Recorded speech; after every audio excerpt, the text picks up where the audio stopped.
Two separate issues. I apologise for interrupting, but two vitally important issues. One, the issue of the Catholics' position on sex and on birth control, but also the issue of whether the money the Catholic Church has is equally spread amongst those who are part of the Church. Father Joseph in Nairobi, do you feel that the money within the Catholic Church in Kenya is properly shared amongst everyone within the Church? Yes, and above all, whatever money is contributed, we share it with the other churches, and once in a year we also collect some money to help the Jerusalem Church, where those sites where Jesus was born, to maintain them. So it is the accountability that we are called to as a priest, that whatever money has been coming in from the donors may be used well, and that we may also be faithful to being good managers and good accountants in management of the church property and other needs and whatever has been entrusted to us. Yes, we do. Yeah. Father Joseph, you're in Kenya. We have Maureen in New York, Anna Maria in Italy, Mike and Leila here in the World Have Your Say studio in London. Mike, you're itching to get in. Sorry, I was just going to say, I think Father Joseph's hit on something very important word there, accountability. I think that's one of the main problems with the Church being perceived as a force for good or not.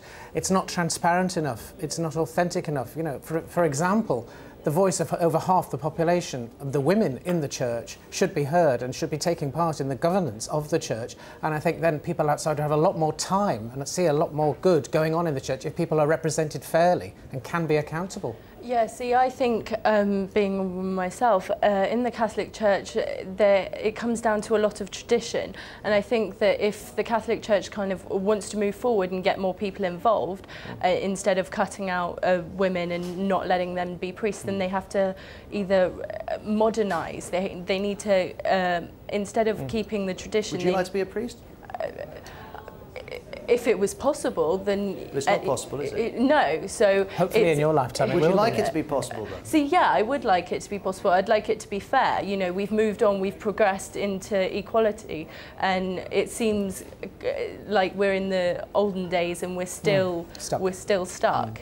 If you're just turning on, you're watching the BBC's World Have Your Say. We're discussing whether the Catholic Church is a force for good. And if that sounds like a familiar question, it's because we asked the same question during the BBC World News' Intelligence Squared debate at the weekend. So many people responded to the issue. We've decided to carry it on today's World Have Your Say. In fact, it's been going on all week on the World Have Your Say blog. Sheetal can tell us more of your messages that have come in.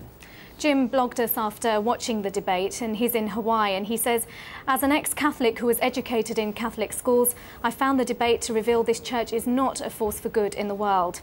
Ravichandran got in touch from India to say, though there are several deeds committed in the past of which the Catholic Church should have expressed regret, one cannot forget the good work done by the Church in the field of education, especially in India. And Eileen blogged us from the United States saying, I was raised a Catholic but lost my faith. The straw that broke the camel's back was watching a documentary about a couple living in a mud hut in South America, when the woman said, yes, we had 12 children, but God is good because 4 of them died. You can send us your comments too. Go to worldhaveyoursay.com. Sheetal, thank you very much indeed. I wonder if one issue that we could pick up on is this issue of conscience. If you watch the Intelligence Squared debate, Anne Widdecombe, a British MP, said quite clearly the 10 Commandments remain the foundation of how we should live. Father Joseph in Nairobi said the Catholic Church is the conscience of our society. Michael, do you feel that the Catholic Church is providing a foundation for all of us for how we should live? I think you've hit the most important word of all, Ros, that you just said is conscience. The Church has always taught primacy of conscience, that no matter what is taught by anybody, and including the Church, your individual informed conscience is the final say. So if you in your heart of hearts believe something, you stick to that with your informed conscience, and the Church should be making that clear. Guys, here is an ideal. This is our ideal. If we can't get to that ideal, that's fine. You have to stick to what you believe. Contraception is a perfect example. Most Catholics actually practice contraception because their own consciences tell them this is right for me, and that is perfectly right. And the Church should be saying, yes, that is right. Your conscience is paramount. Anna Maria in Rome, do you feel that the Catholic Church provides all Italians with a moral conscience? No, not really. No, because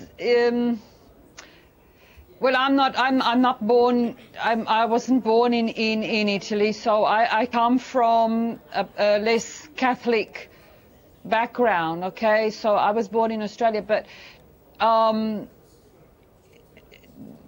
the topic is quite, it's an individual thing. I mean, I believe in the Ten Commandments. You know, you do what you consider is the right thing to do, and you trust yourself, and whether you do the right or the wrong thing, you know. Okay. But Anna, that's fascinating to hear you say that while you don't consider yourself a practicing Catholic, the Ten Commandments still provide a lead for you, a guide for you. Maureen, in New York, do you think that's true of you? Do you think that the Catholic Church does provide some sort of moral framework for us all?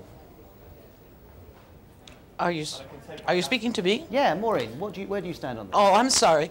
No, actually, I think quite the contrary. I was brought up very strictly. I believed very strictly. My family was Opus Dei, which is a group that goes back to the Templars. And we were taught that our consciences did not matter, and that we had to listen to the Pope. And basically the latest Pope Benedict has really gone back, doing away with most of what John the 23rd's Council tried to improve. Yes. So I see the Church going back. Yeah, I agree. I couldn't agree more with you, Maureen. And I think we've yet to see Vatican II, as John the 23rd started. We've yet to see that actually begin. I think the Church needs a huge reformation. Absolutely. The lid needs to be blown off. And I think the Church lost a huge opportunity in the sex abuse crisis to say, guys, we've got this really wrong. We need to start again. Let's have your views. Let's have lots of input. Let's have a reformation. Well, all five of you, let me bring in the person who was going to be the sixth person up on the screen. We've had a problem with the studio line, the TV studio line, but we can speak to Tom in Sao Paulo now, who's on the phone. Tom, thank you for speaking to us. Where do you stand on this? Do you think the Catholic Church is a force for good in Brazil? Oh, well, I'm a religious man, and I believe firmly in my faith. Yes, as such, I do think that the Catholic Church is a force for good, especially in a country such as Brazil. I think that the good that the Catholic Church brings to us, despite the secular aspect of the Church having its very human shortcomings, is multi-leveled. I think that there is practical good in terms of educational programs and of humanitarian programs. Yeah. And I do think that there is social good done by the Church on its very firm stance on ethics of human relations. And I do think that there's an even greater benefit brought by the Church, which is spiritual good. It is the Church's never-ending endeavor to deliver comforts, spiritual comforts, to those of us who hunger for the things that the world cannot give us.